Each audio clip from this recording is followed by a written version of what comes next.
नमस्कार, धर्मज्ञान के दर्शकों का स्वागत है। कविता राणा, जो कि परिवर्तन समय की मांग है और इस मांग से जो चूका उसने खुद को खोया। सत्ता के गलियारे में बीजेपी इस मूल मंत्र के साथ अब तक राज कर पाई है और इसी फॉर्मूले ने गंगा से गंगा सागर तक कमल खिलाया। और अब जब 20 जुलाई से मानसून सत्र का श्री गणेश होने जा रहा है, तो ऐसे में बीजेपी की त्रिमूर्ति पूरी बीजेपी को बदलने के मूड में है।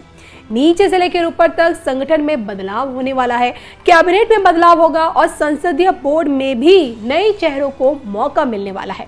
और ये परिवर्तन इसलिए क्योंकि बंगाल के बाद अब पंजाब की बारी है, जो कि नीट परीक्षा विवाद के बाद से शिक्षा मंत्री धर्मेंद्र प्रधान जी का नाम विवादों में रहा।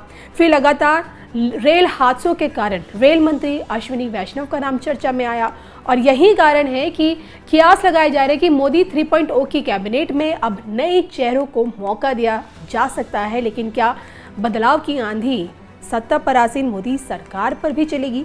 आज ये सवाल इसलिए है क्योंकि ज्योतिष की जानकार आचार्य रीना शर्मा जी ने सत्ता के हिलने की भविष्यवाणी की है।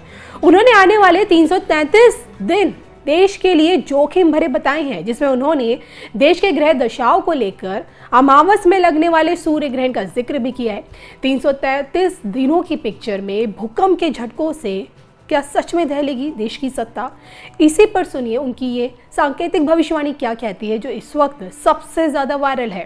21 जून को एक ऐसा योग बन चुका है जिसमें आप देख रही हैं कि जो हमारे राहु भारत की कुंडली में लगन में बैठे हैं, उसके ऊपर ट्रांजिटिंग गोचर करते हुए मंगल है आ चुके हैं। और राहु और मंगल का जो ये योग है, ये ऑलरेडी उस ब्रैकेट में, उस विंडो में हमें ले आया है जहां वायलेंस होने का खतरा और ये सारी एजेंसीज जिनके आपने नाम लिए, इन सबको एक्टिवेशन का टाइम ऑलरेडी आ चुका है and they are active already. जो कुछ पाकिस्तान में इस समय हो रहा है, कोहर्ट ऑपरेशंस हो रहे हैं, और जिस तरीके से हमारे देश भारत को इस समय टेररिस्ट अटैक होने का खतरा है, दिल्ली में भी रेड अलर्ट या इस तरीके की चीज़ें, बातें आपने सुनी होंगी। तो ये सिचुएशन ऑलरेडी, हम उस सिचुएशन में बैठे हुए हैं। और अभी जो इक्लिप्सेस आ रहे हैं उनका कनेक्शन और रिक्ता तिथियों का कनेक्शन हमेशा, मैं बोलती हूँ, इस तरीके की सिचुएशन से बनता है जब जब ये क्रूर ग्रह एक साथ होते हैं। और इस समय हमारा जो मंगल है वो आर्द्रा नक्षत्र का है, उसकी महादशा चल रही है।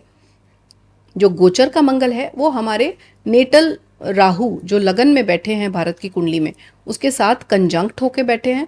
ये डिग्रिकली बिल्कुल क्लोज होने वाले हैं 19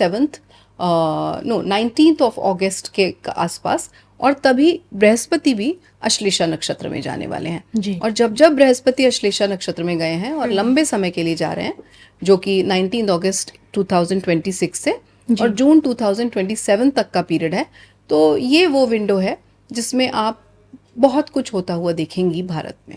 और इसी बीच सूर्य ग्रहण भी लगने वाला है। सूर्य ग्रहण भी लगने वाला है और हमारे भारत की कुंडली में जो 3rd हाउस में प्लैनेट्स बैठे हैं, बहुत सारे प्लैनेट्स अश्लेषा नक्षत्र में हैं। और अश्लेषा नक्षत्र का जो सिंबल है वो है कुंडली मारा हुआ सांप। सो इस तरीके से ये जो नक्षत्र है, इसको थोड़ा आप नेगेटिव साइड पे ले सकती हैं। और उसमें एक अतिचारी बृहस्पति आए हुए हैं, अतिचारी बृहस्पति हैं, जल्दबाजी में हैं। सो ये वो समय है जब बहुत कुछ होने वाला है, बहुत कुछ होने वाला है। तो मैं समझना चाहती हूँ कि इस बार का जो सूर्य ग्रहण है ये दिखाई नहीं देगा देश में, तो क्या इसका इम्पैक्ट पड़ेगा कुछ नेगेटिव? इस बार का जो सूर्य ग्रहण है वो हमारे भारत में नहीं दिखाई देगा, क्योंकि रात के समय पड़ रहा है। ये रात को 12 अगस्त को 9:04 पे शुरू होगा और 13 अगस्त की सुबह के 4:25 तक चलेगा। सो यहाँ नज़र नहीं आएगा, पुर्तगाल में नज़र आएगा, स्पेन में नज़र आएगा, सम पार्ट ऑफ रशिया वहाँ नज़र आएगा। सो ये ग्रीनलैंड, आइसलैंड, इन जगहों पे नज़र आने वाला है। तो हमारे लिए सूतक काल जैसा कुछ भी नहीं है। कोई भी प्रेग्नेंट लेडी को कोई प्रिकॉशन नहीं लेना है, कोई मंदिर के पट बंद नहीं होने हैं, पूजा जिस प्रकार होती है उसी प्रकार आप सब कर सकते हैं।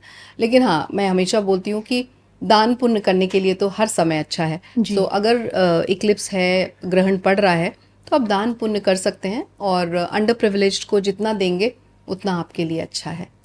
तो भारतीय राजनीति में तो कोई ऐसी उथल पुथल आपको नजर आती है इस साल?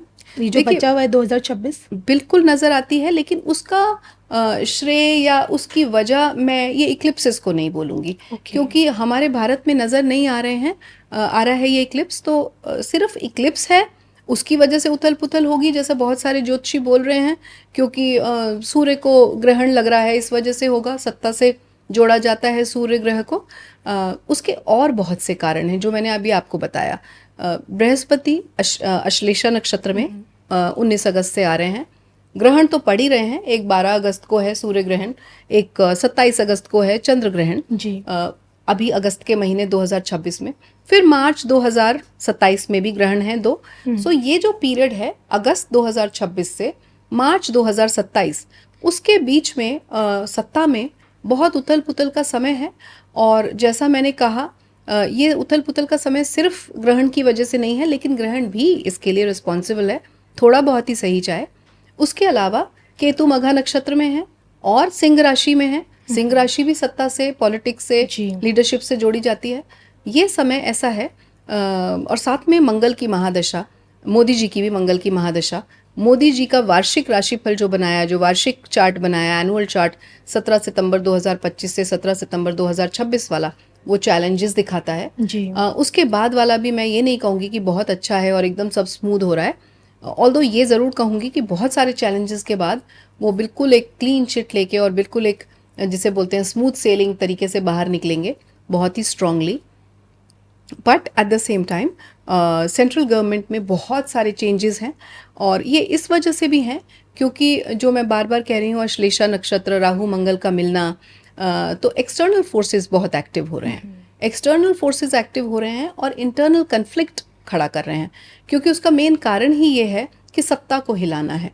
सत्ता हिलेगी, सेंट्रल गवर्नमेंट हिलेगी और हमारी मेन जो सीनियर लीडरशिप है उसमें उथल पुथल होगी तो भारत हिलेगा। और यही सबकी मंशा है कि भारत किसी प्रकार, भारत की इकोनॉमी, भारत की पॉलिटिक्स, भारत की लीडरशिप हिल जाए। और मुझे बिल्कुल भी ऐसा नहीं लगता ये नेगेटिव एलिमेंट्स कामयाब हो पाएंगे, लेकिन ये कोशिश ज़रूर करेंगे। कोशिश बहुत ज़्यादा होगी और बहुत अच्छे लेवल पे होगी और इसी वजह से बहुत सारे हायरार्किकल चेंजेस होंगे सेंट्रल गवर्नमेंट में, बहुत लीडरशिप में बदलाव आएंगे। आप देखेंगे, अचानक सुनेंगे न्यूज़ में कि ये जो नेता थे इनको हटा दिया गया, इसकी जगह कोई और आ रहे हैं, डिमोशन हो रहा है, किसी का प्रमोशन हो रहा है। सो बहुत ऊपर नीचे उथल पुथल होने वाली है। समथिंग विच इज, जिसे हम स्टेबिलिटी कहते हैं, वो स्टेबिलिटी मिसिंग है।